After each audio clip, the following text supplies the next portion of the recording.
Hey Leo. Well, how are you doing? It looks like quite the situation here on the table. I did some splits to start with. We'll get into their energies. We are at the start of March now. And this is just to get some initial energies. And then we'll do a full tarot with Lenormand. I might actually stick more to the Lenormand because I've got so many details that came through in the Lenormand. But I also have animal... What's that word? Animal oracle energy here in this deck, affecting mind control, manipulations, and stuff. So I'll go through those in a second. I've got this app, Stellarium. I managed to get it to behave for just a moment here to get the Pisces constellation showing below the horizon, because that's where it is when I'm recording this. But here we have the sun getting ready to leave Aquarius for Pisces. I'm going to say that it's once it hits the midpoint between those, that's when I count it as entering Pisces energy, right?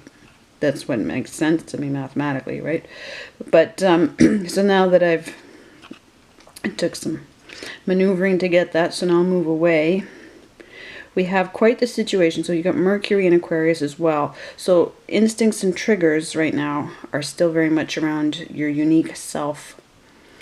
Also childhood issues. There's a lot of child energy in Aquarius and a lot of stolen child energy in Aquarius. Tied to the story of Ganymede, but also my research into Aquarius and the 11th house in my astrology workbook series, which I'm just going to point out for a second. But down here in Sagittarius, yeah, and we can link it to Aquila there. Now come on, Saggy, where are you? There we go. So they're leaving, I would say they're in the midpoint. They're just entering Capricornus energy. Okay. And look at how they're paired up. They've been like that for a while now. And they've been through a lot of... Venus has been spending so much time in Sagittarius in retro and everything. She was doing all of that in Sagittarius. So first went through it direct and then went retro into it and now back out again. So this is the first time in quite a while that she's entering different energy. Capricornus being the story that you're here to tell, your big epic trilogy of your life. And then of course ruled by Saturn, your fears. God. It's like Mercury's retro, but it usually doesn't affect me anyway. Fears, boundaries, calculated risks. So God only knows what's going to happen between... For me, Venus is your appetites, attractions, and needs. And Mars is your love and loyalties, or are your loves and loyalties, what you're going to fight for. So the fact that they're entering together... I don't know how much longer that lasts, but it's been a week or two that they've been like that. Okay, so that's what we're dealing with. But another thing we're dealing with, where's that moon? Let me just look it up. It was supposed to be in Aquarius. It should be close by. Okay, get research. No, not Eridanus. Oh, really? Yes, really. Our new moon is right with the sun. Holy shit. Look at that. Next to Jupiter. Okay. And it's a new moon today. It's a new moon. So where is that? That would be in Aquarius. Yep. Wow. Okay. It's at 0% right now. Never mind trying to get this to behave. Wow. Okay. This doesn't want to. Look at that. Look at that. Okay, so not quite in front of the sun. Not quite. What's that star? I should just know it by heart. I know it's Aquarius. Okay. Alright, that's the energy that we're dealing with here. Now, what's that telling me? So 11th house issues. Yeah, again, so a new moon for manifesting. making a thing happen that's completely uniquely you, and it's directly across from Leo. Okay. Wow. Now what's interesting is that they actually on purpose got me to skip over, like to go from Aries reading to Sagittarius' reading, where normally I would do yours right after Aries. And that was on purpose. I was like, because it didn't even, like, everything they do with me is a message, right? So there's something that skips a generation. We need to get into also, well, I'll bring the astrology into it as we need, including Nakshatras. But, so as soon as we'll get into this in just a second. At the end of this reading, there's going to be a 30-minute walkthrough.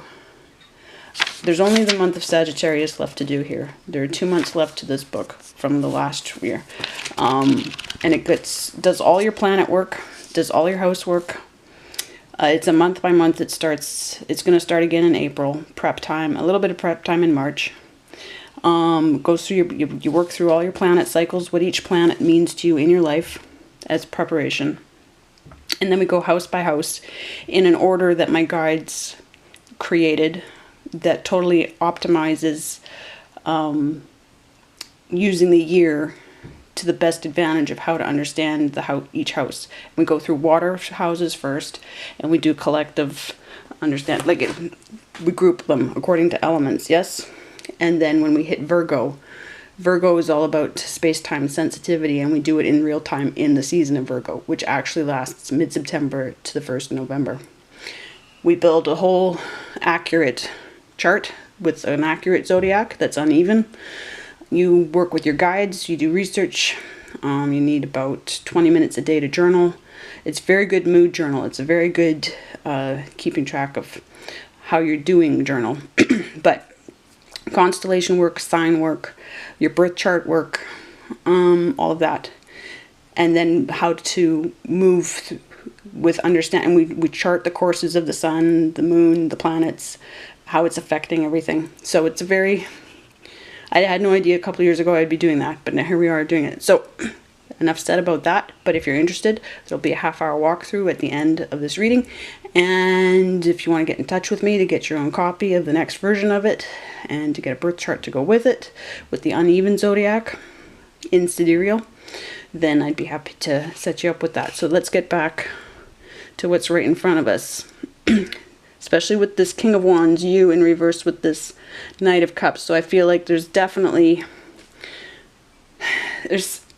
well, I want to say a relationship, obviously, issue here. But hang on a second. I'll catch my breath. We definitely have, okay, so we have Scorpio energy here. We have absolutely no energy here. And we have nothing coming to life here. We have, for me, this would be Sagittarius energy. But it could be, it's obviously your energy. Not having a plan, not knowing which direction to go in, possibly. Then what we'll get into later on, this is Mel Brown's Aboriginal Spirit deck. I love Mel Brown. I do believe she's the most powerful human on earth right now. And this is saying calling for stillness. But her cards always come with unusual meanings to them. So we'll get into that second last. And then last we'll get into Susan Shepherd's Phoenix cards. Whether or not you're into past life work, that's what she created them for. But I like them for anything geographical, world cultures, influences, ancestors that are contacting, or other people's ancestors that are contacting, okay? And here we have, I'm just going to make sure I say it the right way. For starts, we have the 10 of completion, but we have... yes, the Jukun Akuma mask. Yep, back to Nigeria. Now there are ties to this and commission. Some commission ceremonies are very much like Jukun ceremonies. And by commission, that's the correct term for Egyptian, yes? But I am not surprised to be back in Nigeria. You might be. We'll find out. And I'll... Okay. So, we have divine doors here. I'm going to get 2 more of those, at least. Sometimes 4 come out, but we'll start with 3, and then we'll add them. We'll see how they play into the story of the whole overall picture. I've got Wild Kuan Yin. We'll read her at the end for some sweet medicine.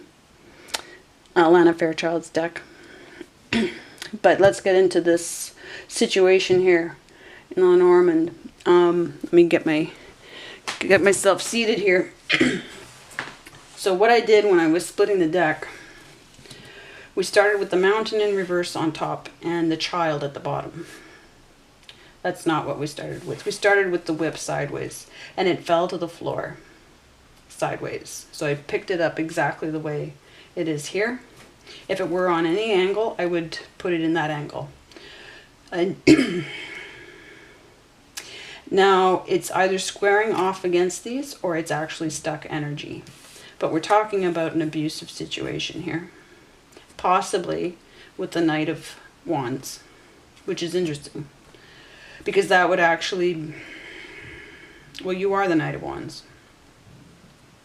We have an 11, so there are 2 people involved here. Because that brings us down to a 2, but also the 1 and the 1. 2 people involved here. Now something skipped a generation, so I'm feeling like this could be ancestral. These could be ancestral issues. We're going to find out. This obstacle that is over this mountain, this journey, this thing that needed to be accomplished. Now what, okay, I'm going to put this to the side for a moment. It could be an aspect to this. These 2 things might need to succeed together.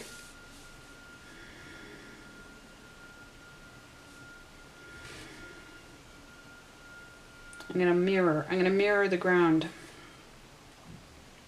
This could be a blessing, this could be naivety, this could be innocence, this could be a learning curve, not just a child.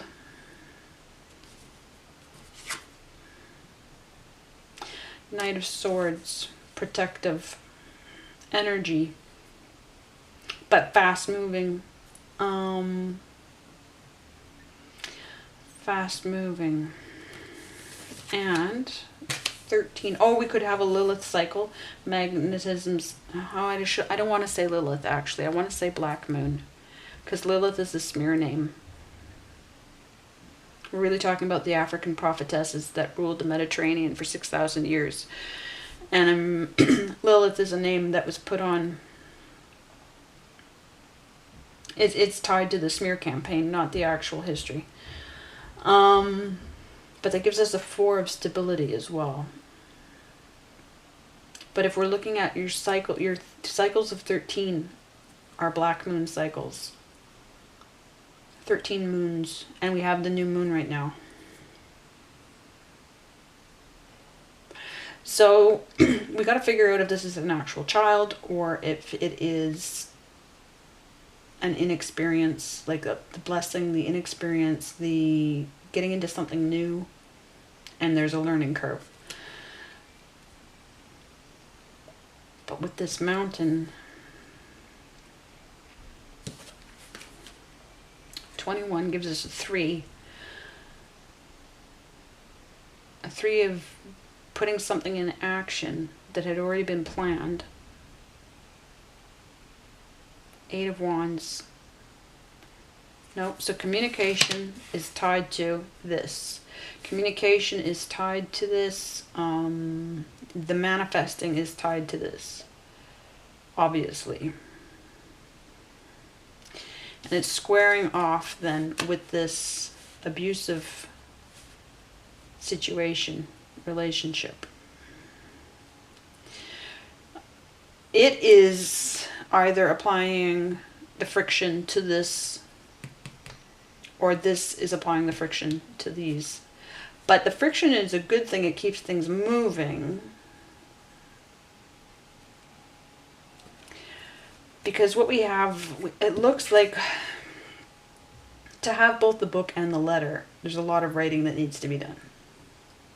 Now, in the Nakshatras, the lunar mansions in Vedic, Jyotish, shall we say, astrology, okay? We have the last pada of Ashlesha. Then we have Maga, or Maka. The last pada of Ashlesha has everything to do with being anarchistic, basically, like, yeah. And Maka has everything to do with ancestors and what they're putting on you, their expectations, or if they don't like you. But there are the four caste, the four state, what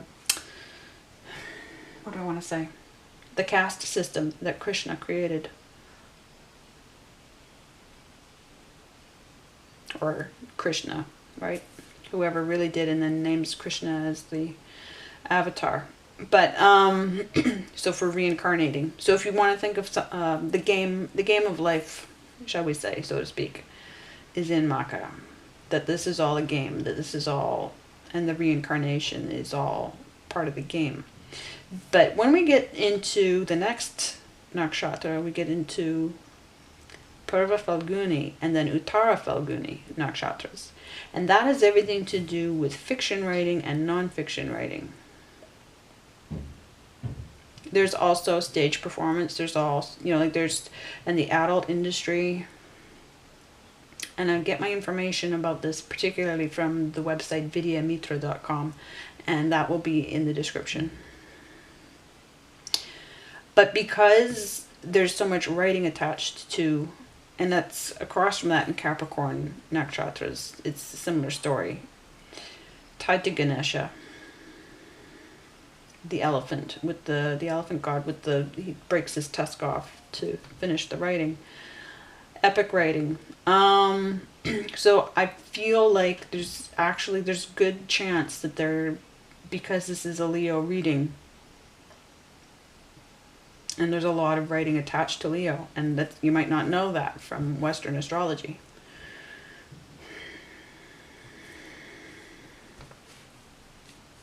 So there's 26 is the 8 of proving yourself to yourself with the 10 of Pentacles. Yeah, 10 of Pentacles takes us to Capricorn, which is the epic story that you're here to tell.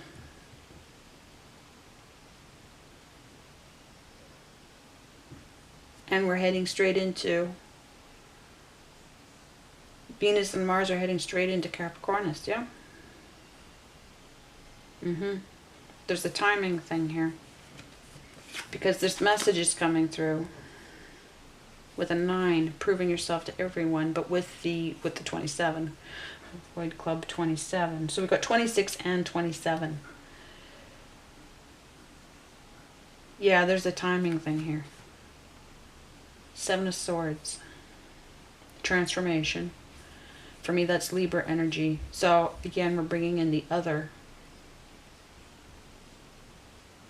We're bringing in the other.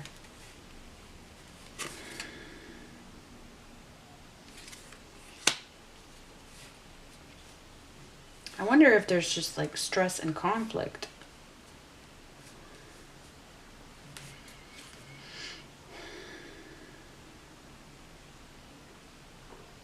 Seven of Swords would line up. Okay, so in Libra,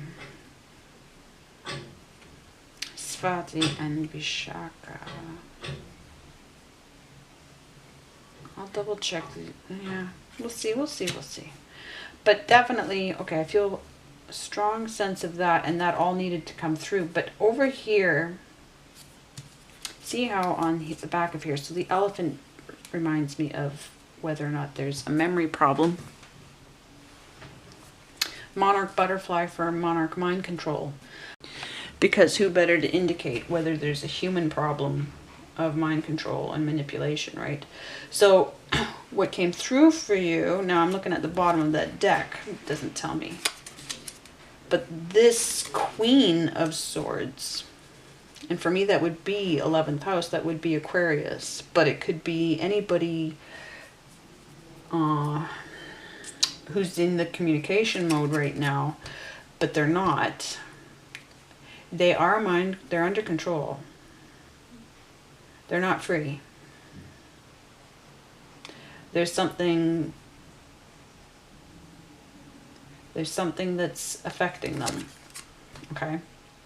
Because I have that. So there's a memory problem. There's a control issue.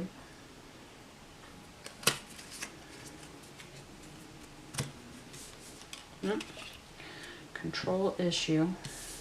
So this could be, I wonder, but so at the bottom of the deck and underneath it, I think the Four of Hearts was underneath the Queen. Because the Two of Wands, again, the Two of Wands in reverse. So this two, yeah, everything in reverse. Everything in reverse. So this is a very controlling situation, which suggests toxicity. So this Queen and this, so Four of Cups in reverse. Oh, okay, yep, and Two of Wands in reverse. Fourth house and second house. This Queen represents all the uniqueness. This Queen represents all the areas of non-conformity. Things to do with technology. The humanitarian stuff. Again, child issues. Child issues. So the triggers of the sun being in Aquarius, the triggers and the instincts of the sun, S-U-N. Four of Cups in reverse, there could be a death. But there's instability there in the home. There's possibly instability with a spirit guide. Because the Two of Wands energy, first house energy, is all about how quickly, when in your life did you start to wake up to who you are, why you're here, what you need to do while you're here. Like whatever's in your chart, right? How quickly did you wake up to your chart? And how quickly are you gaining control in that chart and mastering it, and then being able to basically mess around because of it, like in terms of fight back. This is a direction card. So we're going back to the Ace. They're going back to the beginning because the direction's been wrong.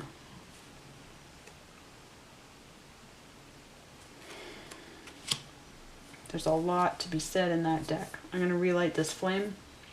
I'm going to get this set up, and then let's get into, let's get into the tarot, because we've got enough said here for context. So I'll set this up over on the side here, and we'll get this, we'll find out about this Knight and this King. Okay. Okay, there's a whole story happening. God, okay, even before I get these doors, I'm just going to show you, like, I might actually hang on to these cards, because I've got the Hermit reversed, I've got the Death card, I've got the Magician reversed, then the Four of Pentacles, which, you know, it's okay, up to Four of Pentacles, but then I've got the Eight of Wands reversed. We've got that already.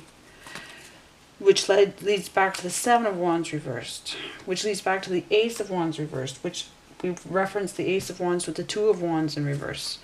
Then we've got a Ten of Wands in reverse, like leading back to Venus and the Four of Swords. But then we've got this Four of Cups in reverse, just like over here. Can you see that there is something completely on record here that's being played out? We've got a Rebirth reversed. Pluto energy, a professional guide. because then I've got the portal here, the Four of Wands, like the disconnect. There's an absolute disconnect between, see, what you know. Do you see the progression here? So I'm inclined to actually just keep that pile. Where am I going to keep it till? I've got the Knight of Cups reversed there. And then I've got Mars there. God, okay, like, okay. No, we have that. We have it here all on record. I'll lay it out. You can take a screenshot or whatever, but you might not even want to. But what's striking me, okay.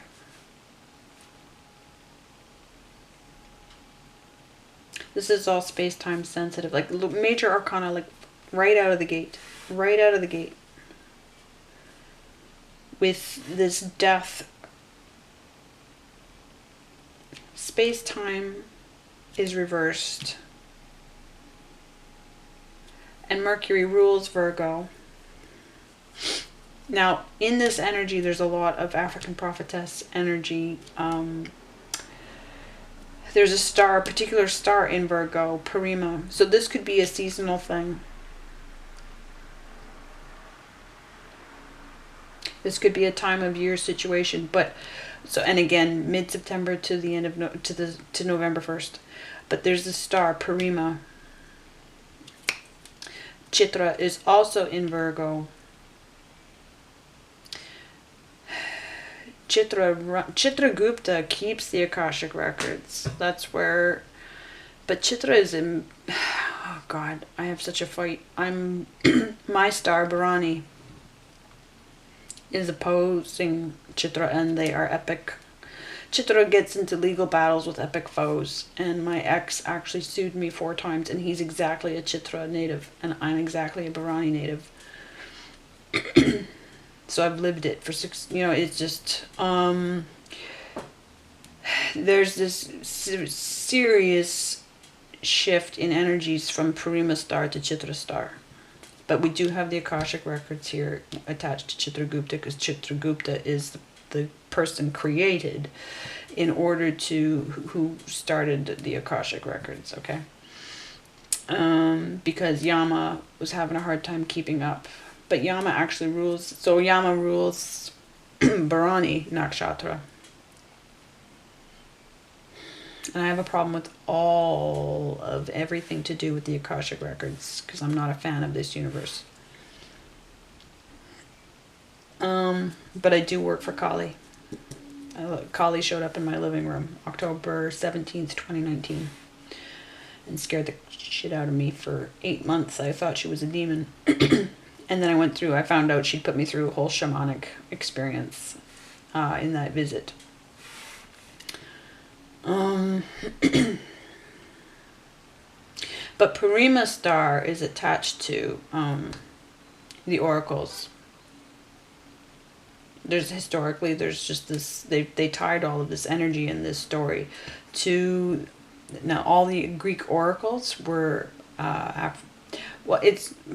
African prophetesses, black prophetesses. It's all whitewashed. But Aerophile, Aragon, Manilius, 1st century, is the first astrological book you'll get from the West. And he's possibly African himself. There are 2 scholars that say that he is. And he says this, if you look up Manilius, Manilius, there's this excellent website. I'll see if I can, I've got it in my notes. I'll try and put it in the description. But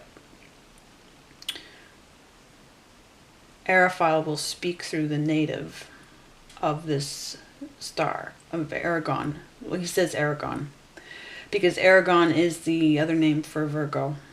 It's one of the stories attached to Virgo. And he says, if you are connected to this star, then Aragon will speak through you. She will control everything you write. She's in charge of your life. You answer to her. You are the oracle. You are part of her oracle. So if you have a strong placement here, then you, with all of this writing energy,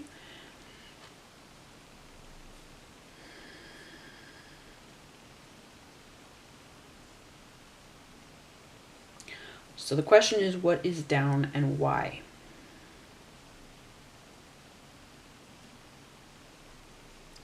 What is down and why the stillness? See, and we've got the blue of your throat chakra. And the blue, one of my blues just went out. So I'll put another flame there. Mercury retrograde, or... See, these are both down. This is up. It's a rebirth time. It's a transformation time, yes. Death to life. Scorpius.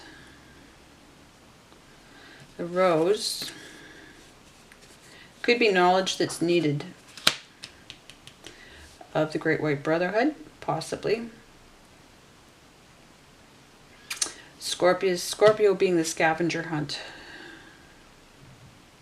That's the Scorpio life, is to be on a scavenger hunt without knowing that you're necessarily on a purposeful scavenger hunt.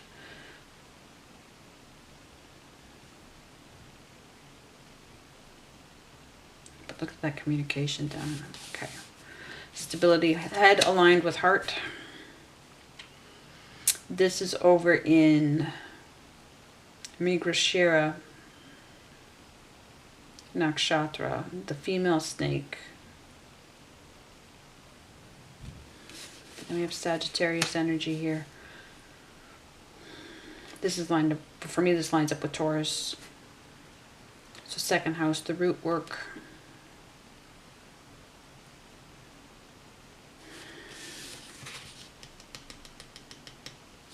But the writing is down.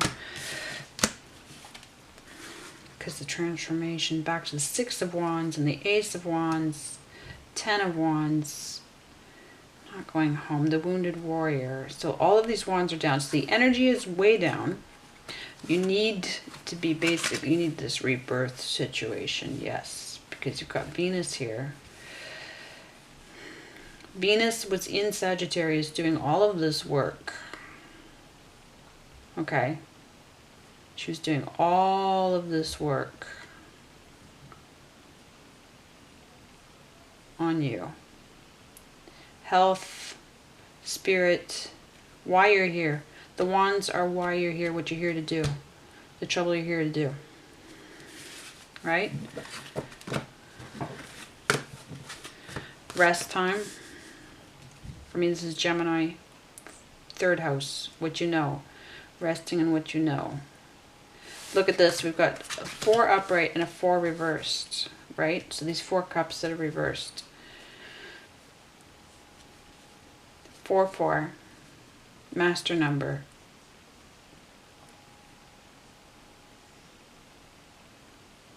So, pause buttons, stability, yes. But the hesitation, or see this all, okay, because I've got third house with that, let's take these cards together, okay? This part of the story. Look at, oh God, another, so the other 4, 4, 4, 4.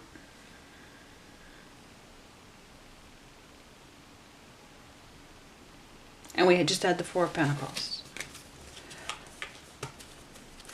Okay, so she's looking after... Now, the 4 of Pentacles we dealt with in the first section, didn't we? Yeah, with those 8 wands. Okay, so all the 4s are here. This is all to do with your stability in every possible way. Total alignment. And 3 of them are down. So the emphasis is on this rest and reflection on what you know.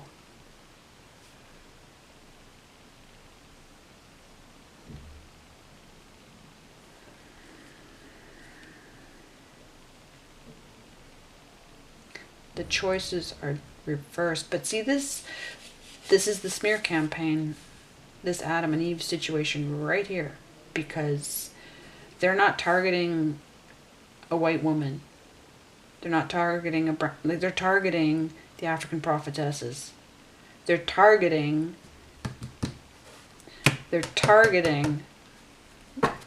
that energy who ruled for 6,000 years, who were the speakers. So they're the attack on being the oracle. This is when you've remembered who you are, why you're here, and your guides on the other side going, yes, yes, yes, yes. Pluto for me are your professional guides. So there's something that you had to go through in order to be you, for all of this to turn around. Because I want to say, because they have to hack this matrix in order to be able to help. It could be that you're resisting and you're staying in this state to avoid, possibly because you know it's this huge.